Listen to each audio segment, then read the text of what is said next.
ไม่ใช่อ่ะไปคอนเสิร์ตบ้านน้ำมิกฮะไปคอนเสิร์ตบ้านน้ำมิกเขาเห็นนะคอนเสิร์ตปีใหม่เด้เขาที่เขาดาวปีใหม่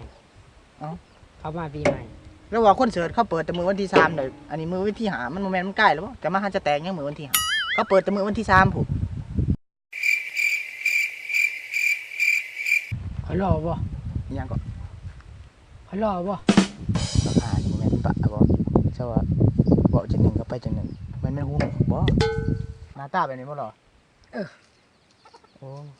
เขาเปิดคอนเสิร์ตเขาก็เปิดเป็นที่3จะมาอย่างมือนี้เขาปิดแล้วโอ้มาหา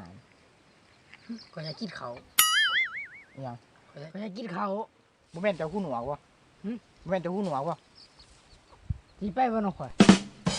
เอาเลยโมเมนต์นั้นปะบ่หายเจ้าได้ยินบ่เขาเอาฮะเจ้าได้ยินบ่เขาได้ยินจะต่อไปจะได้จังหวัดเมื่อน้องข่อยแห้งนักเขาเด้อบ่ตั้งอยากกินเขาบ่จักอันส่วนกูเมื่อนักหนานักรถนักทั้งหนานักพวกเขาเด้อนักแต่หมาโอ้เจ้าก็จะรอบ่ข้างสอนน่ะยีบโอ้ขึ้นก็จะไผ่จะกินเขาแห้งจะกว่าจะรอวะเจอตัวเก่านี่ถ่ายคลิปยังไงกันเจ้าก็จะรอข้างสอนน่ะข้างสอนก็มีเสน่ห์จะได้ What the fuck ว่าเสือตัวเก่าก็มีเสน่ห์แต่ว่าอันนี้มันนอกคลิปแล้วแต่ก็ว่าจะรอว่าเสือตัวเก่าอาจารย์เสือตัวเก่าถ่ายคลิปนั่นได้กับเสือตัวเก่าจะรอว่าแต่ก็จะรอว่าข้างสอนแล้วคนถามจะว่าจะตอบที่จะรอว่าเสือตัวเก่าเนี่ยคอยรอตาแตกก็มึนนี่สิผู้เน่าจะกระเบื้องในที่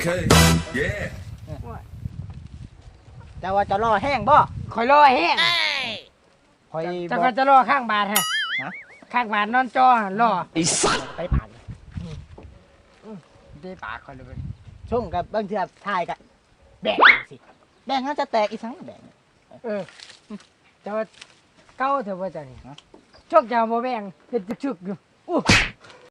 ชึกอยู่หายก็คนที่ตายนี่เรื่องที่จงเบิ่งเนี่ยจงจะรอบ่ชงจะแน่เนี่ยฮะแต่ก็เบิ่งดิแต่ว่าคนชื่อเท่าไรนี่ชี้เขากับชี้จะต่างกันอีกเบิ่งดิโว้ยเนี่ยมันเทียบเลยเดี๋ยวเจ้าเศร้าขนาดนาจะยังมีชิวเชื่ออาจารย์เชื่อตัวเก่าผมมีแต่เขาคอยยังไงเขาคอมเมนต์ดีว่าจะเอาลงแต่ละคลิปต้องคอยยังไงเขาคอมเมนต์ว่าไอโยทับเป็นยังเสือตัวเก่าถ่ายแต่ละคลิปคือบอกอันนะมึงเปลี่ยนแน่บัก5 ขวบมึงใส่เสือตัวนั้นกับคลิป1 2 3 คลิปช่อง3เถื่อนถ่ายโธ่หัวใต้เว้ยแม่ว่าแหละแต่ย่อมหักแล้วถ้าเขาคอมเมนต์มาจะย่อมหักขอย่อมหักเลยขอเสียตัวเก่าเลยกูบอกแห้งขี้หายกูขอเชื่อกันได้ดุตัวได้กันอยู่ทั้งนั้นแหละบอกว่าดิอาบน้ำตอนเพศใส่ชุดตัวเก่าบริโตบหรอกตอนแรกบริโตบางทีก็บริอาบน้ำกันนอนส่งควบส่งกระปกอุ้ยเละกันเละไม่ได้ขี้ไข่นี่บ่เชียวส่งที่ไปหาผู้สาวนี่เลยบอกช่องพัชชาเอาจุระเอาช่องพัชชาเอาดิแล้วมันชุ่มกระปกแห้งข้างสอดฮะบักผู้บกข้างโชนั่นเชื้อตัวเก่าไทยคลิปมาเรียนชื่อจะไพ่เลยโยนทับไพ่จะต่างกันจ้ะเมื่ออะไรต่างไง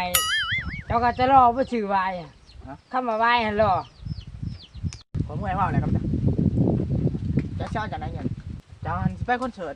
ไปคอนเสิร์ตไปหาเขาดาวก่อนมือในวันที่ผมแม่นที่วันที่3ที่3 บาทจ่ายบอกบ้าจะเช่าจะได้กับคนเนี่ยเดี๋ยวตามนะเสือมันค่าแพงยังเสือเนี่ยดิคอยมีอยู่เศร้าโต๊ะคอยไปอยากใส่